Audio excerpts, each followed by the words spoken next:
मंडळी, आदेश आले, अफवा आल्या, रंगीबेरंगी झेंडे आले, दगडासोबत धोंडे आले, कळपानं गेंडे आले, धर्मासाठी कडवे आले, मतांसाठी भडवे आले, दंगल पेटली, घरं पेटली, हलक्या मेंदूचे पेटून उठले, गाड्या पेटल्या, काचा फुटल्या, यात माणसाचं मरण झालं, ब्रेकिंग न्यूजला कारण झालं, पत्रकार घटनेच्या खोलात गेले, घटनास्थळीचे जेलात गेले, त्यांना जामीन द्यायला कोण आलं?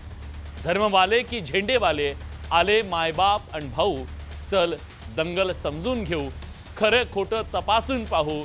हे जे काल झालं त्यात फक्त गरिबाचं हाल झालं, पोलिसांनी हुडकली, त्यात सगळी पोरं अडकली, मग दाखल केस, दाखल शिक्षा, मग कशाची शाळा आणि कशाची परीक्षा.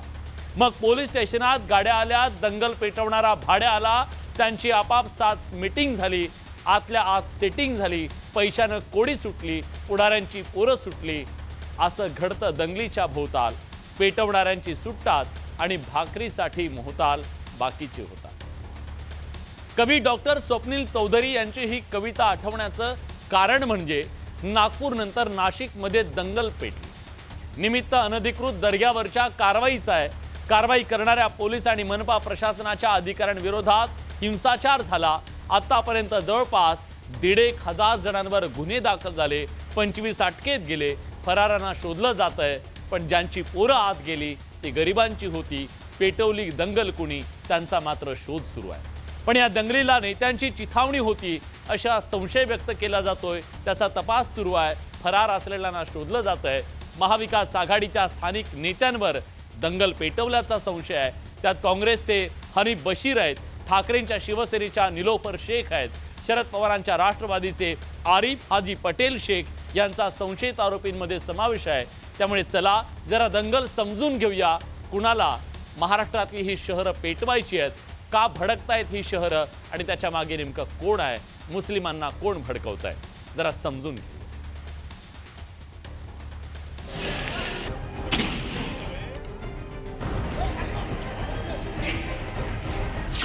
नाशिकची दंगल कुणी भडकवली?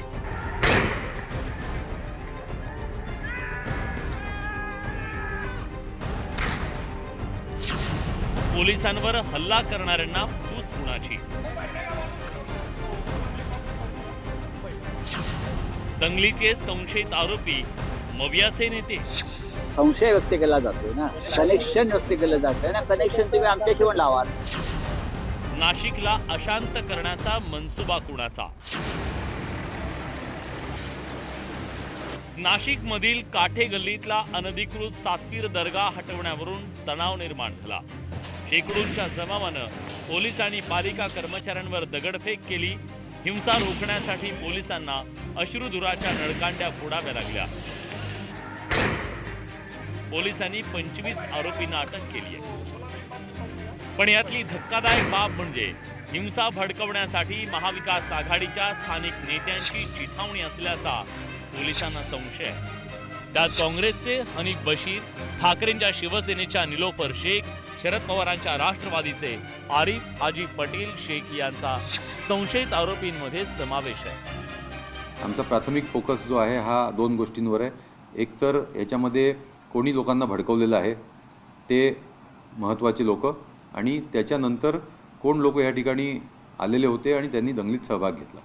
अशा प्रकारे 2 अँगल्सवर आम्ही काम करत आहे आणि लवकरच आपण त्याच्यामध्ये अरेस्टमध्ये आपण यशस्वी होऊ. नाशिक शहरातला हिंसाचार ज्या दर्ग्यावरून झाला त्या दर्ग्याच्या ट्रस्टचे चेअरमन तरवेज इनामदार यांनी हिंसाचार कुणामुळे झाला याबद्दल माहिती नसल्याचं म्हटलंय. तर मवियाच्या नेत्यांनी हे सगळं सरकारवरच ढकलून दिलंय. आम्ही त्यांना सहकार्य केलं ना. हे सगळं पोलीस प्रशासन सांगेल तुम्हाला. आम्ही जेव्हा दर्ग्यामध्ये होतो ना त्यावेळेस आम्ही स्वतःच जनतेला समजून सांगत होतो की हा असा प्रकार काही करू नये, असं काही करू नये. ह्या गोष्टीचं सगळ्यांना माहिती आहे, पोलीस प्रशासनाला माहिती आहे. संशय व्यक्त केला जातोय ना, कनेक्शन व्यक्त केलं जातंय ना. कनेक्शन तुम्ही आमच्याशी पण लावाल. शेवटी सरकार तुमचं आहे, पोलीस तुमचा आहे, यंत्रणा तुमची आहे, तुम्ही कुठे कनेक्शन लावाल. दरम्यान उपमुख्यमंत्री अजित पवारांनी मात्र हिंसाचार घडवून आणणाऱ्यांची गय करणार नसल्याचं म्हटलंय. त्याच्यामध्ये त्याचा समावेश असेल, ती दोषी असेल तर पोलीस यंत्रणा ती कुठल्या गटाची आहे, तटाची आहे, युतीची आहे का आघाडीची आहे का आणखीन कुठल्या राजकीय पक्षाची आहे, त्याच्याशी आम्हाला काही घेणं देणं नाही. आम्हाला महाराष्ट्राची कायदा सुव्यवस्थेची परिस्थिती चांगली ठेवण्याच्या करता त्याला गालबोट लावण्याचा जर कोणी प्रयत्न केला, त्याला तिथं कुठंतरी धक्का पोचवण्याचा प्रयत्न केला तर त्याची खैर ठेवली जाणार नाही. सातपीर दर्गा कमिटीनं 25 फेब्रुवारी रोजी मुंबई उच्च न्यायालयात याचिका दाखल केली. याचिकेवरच्या सुनावणीत या जागेवर सिद्ध पुरुषांची समाधी असल्याचा दावा विधाते या मूळ मालकानं केला हे समोर आलं. उपलब्ध पुराव्यांच्या आधारे पालिकेनं ओपन स्पेस निश्चित केली. पालिकेनं सातपीर दर्गा 2016 मध्ये अनधिकृत ठरवला. 15 दिवसात अनधिकृत बांधकाम काढण्याची नोटीस जारी केली. अनधिकृत बांधकाम वाचवण्यासाठी 2023 मध्ये सातपीर कमिटीनं वक्फ बोर्डात जागा वर्ग केली. पालिकेच्या पुराव्यांच्या आधारे उच्च न्यायालयानं याचिका मागे घेता की दंड करून याचिका फेटाळू अशी भूमिका घेतली. त्यानंतर कमिटीनं याचिका मागे घेतली तर 12 मार्च 2025 रोजी मुंबई उच्च न्यायालयानं आदेश जारी केले.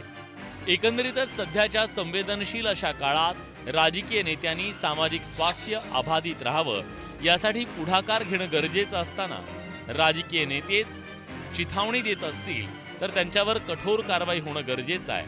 लोकांची घरं पेटवून त्यावर कोणी राजकीय पोळी भाजत असेल तर त्यांना चाप लावणं गरजेचं आहे. व्हिडिओ जर्नलिस्ट हेमंत बागुलसह लक्ष्मण घाटोळ, न्यूज 18 लोकमत, नाशिक.